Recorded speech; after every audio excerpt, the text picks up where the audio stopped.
O Poatan vai enfrentar o Khalil Rountree no UFC 307, dia 5 de outubro, e fica uma incógnita. Ele pegou essa luta de última hora, é a sina do Poatan ultimamente, né? Salvando os eventos do UFC em grande estilo, né? Porque tem entrado como luta principal e nocauteado. Mas é o seguinte, ele tá dando uma pista que tá com vontade de descer pros médios pra enfrentar o Dricus du Plessis pelo cinturão dos médios. Agora, a pergunta que eu quero fazer pra vocês é o seguinte: o que vale mais a pena? Ele defender o cinturão dos meio pesados e continuar o legado ali, ou descer pros médios e virar campeão simultâneo de duas categorias? Eu vou falar o que eu acho, fica aí.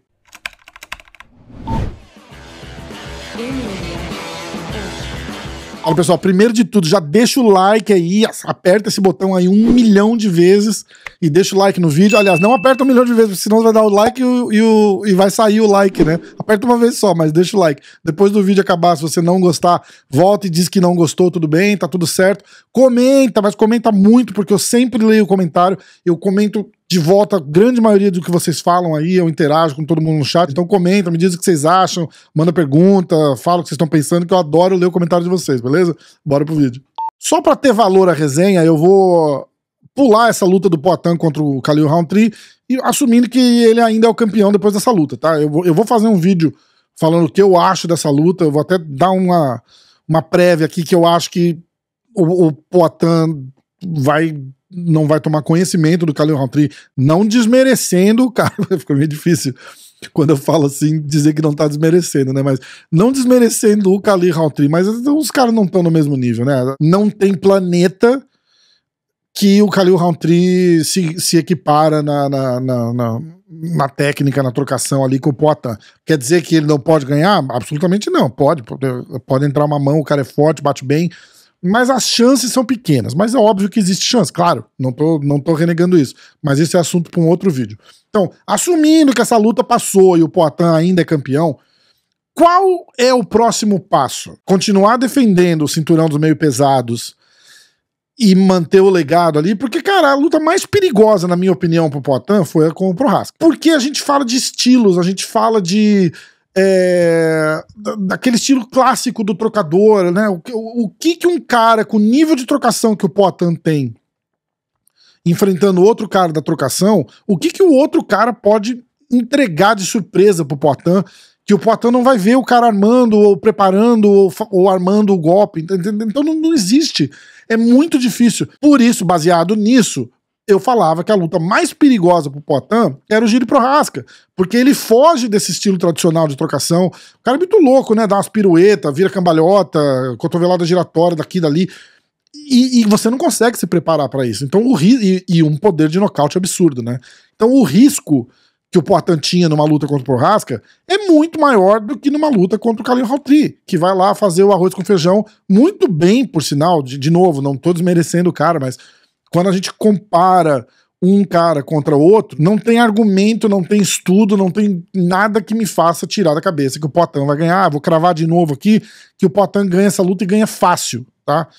Não vejo uma guerra de trocação, não vejo nada disso. Eu vejo que o Poatan vai atropelar. O Poatan aceitou essa luta fácil, assim, com uma razão, não é só dinheiro, igual todo mundo fala. Ele tá só querendo ganhar dinheiro porque ele já tá com 38 anos. Não é isso. Não é isso. Poatan, ele vê as oportunidades que a gente de repente não vê, ele assiste o cara e essa luta tá, quando é anunciada, essa luta já tá sendo falada há um mês já, o Poatan já sabe dessa luta há tempos. Então, antes, quando os caras falam, ó, o que você acha, você pode fazer isso? O cara, posso, beleza. Antes dele responder o posso, ele já estudou, ele já olhou, o que você acha, pegar essa luta em pouco tempo assim de novo, você não queria descansar, como é que tá o pé, como é que tá a mão, como é que tá o dedo quebrado, não sei o que, não dá, olha aqui, assiste filme do cara, fala, esse cara pode trazer isso de perigo, esse cara pode trazer aquilo de perigo. Então, cara, ele sabe de tudo. Aí a hora que ele pesa, ele fala, cara, essa luta dá pra mim tranquilo. Mesma coisa, provavelmente, que ele viu no Jamal Hill. Cara, vai trocar porrada com o cara, tu tem que ser muito bom de porrada pra poder ganhar do Poatan. Desculpa, a verdade é essa. Então é o seguinte, o que ele faz? O que tem de grandes marcas históricas pra um cara que nem o Poatan fazer e deixar o nome dele cravado ali no UFC pra sempre? Porra, a divisão que ele tá é a divisão do John Jones. Ele nunca vai bater o recorde do John Jones de 13, 12, 10 defesas de cinturão. Não tem como, ele sabe disso. Então eu acho que a marca histórica dele, ele vai querer de repente descer O Drico du Plessis, ele tá vendo uma boa oportunidade. Não sei se fosse o Adesanya o campeão ainda, se ele teria a vontade de descer e lutar de novo com o Adesanya, mas agora é o Drico du Plessis o campeão. Então, ele vê uma oportunidade de uma luta boa pra ele, de um casamento de luta bom pra ele, e a oportunidade de novo, voltar a ser campeão dos médios, ao mesmo tempo que ele é campeão dos pesados. Um campeão duplo, ativo nas duas categorias, de repente, ele deu uma pista aí falando que agora ele só precisava de uma pausa naquele corte de peso, ele só queria deixar um tempinho, o corpo dele se recuperar e tal, e que ele é confiante que ele consegue bater bem os médios de novo. Então, fica a pergunta, o que vocês acham que vale mais pra ele? Continuar defender aí mais 2, 3, 4, 5, sei lá, 6 vezes o cinturão dos meio pesados, ou descer e de repente tentar uma parada inédita, porque se ele continuar ganhando essas lutas, como é que o UFC fala não pra um cara que vai vender o tanto que esse cara vende? Se ele falar, eu quero lutar pelo cinturão dos médios, aí ele ganha o cinturão dos médios, aí os caras vão chegar pra ele e falar assim, o que você vai fazer agora? Você vai largar um cinturão? Ele vai falar, não, a próxima luta pode marcar nos meio pesados, que eu vou lá lutar. Aí ele sobe e defende o cinturão dos meio pesados. Que cá entre nós, olha a divisão dos meio pesados. A gente já falou disso na resenha agora também. Só tem luta boa pra ele. O cara mais difícil é o Ankalaev, e eu nem acho que vai ser tão difícil assim. Se ele tá dizendo que ele consegue bater bem e descer bem de novo pros médios, que ele só precisava de um break, né? Porque lutava no Glory, nos médios, aí entra no UFC, aquele corte de peso tava desgastando muito ele. Eu acho que ele sentiu realmente isso depois da luta do Adesanya, que de repente, se ele tivesse 100% bem, saudável, com o corpo sem desgaste, de repente ele não teria sido nocauteado por aquela pancada do Adesanya lá. Pode ser que sim, pode ser que não dá pra saber. Mas definitivamente ele sentiu alguma coisa ali depois daquela luta que fez ele querer subir de categoria. Agora ele tá dizendo que já passou o tempo que ele precisava pro corpo dele se recuperar e que ele consegue descer pros médios de novo. O que a gente faz? Como é que o UFC fala não com um cara desse, se ele quiser defender cinturão nas duas categorias? Será que ele vai conseguir? Eu acho que ele pode tentar.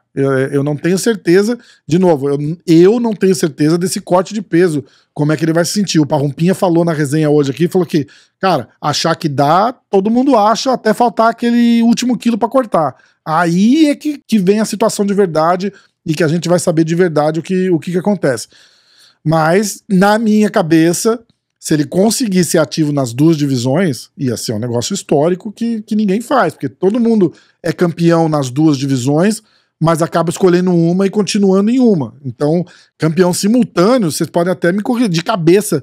Eu vou ter que olhar Daniel Cormier, Henry Cejudo, esses caras que ganharam 2 cinturões. O Conor, eu sei de certo que não defendeu nas duas, mas eu não lembro se o Cejudo defendeu nas duas categorias ou se o Cormier defendeu nas duas categorias, ativo nas duas, que eu digo, né? De tipo, defender a de uma e defender a de outra. Então, eu acho que é um jeito do Poatan não entrar pra história, porque ele já entrou pra história, né? Campeão em duas divisões, mas dele ser ativo em duas divisões como campeão é um negócio sinistro demais, né, cara? Então eu acho que só ele pode fazer. Quero saber o que vocês acham, que vale mais? Poatan continuar nos meio pesados, esquece o peso médio, pelo amor de Deus, foca só nesse, vai ser o nosso campeãozão aí, ou não, foda-se, desce, ganha o cinturão dos médios e defende o dos meio pesados, e desce e defende o dos médios, e show do Poatan toda hora. Tirar um pouco do que a gente viu esse sábado aí de Merab, esses caras da luta agarrada, Belal Mohamed, que tá foda, né? 5 rounds de luta agarrada é complicado de assistir, né? Então, isso só enaltece e enriquece o nome do Poatan cada vez mais.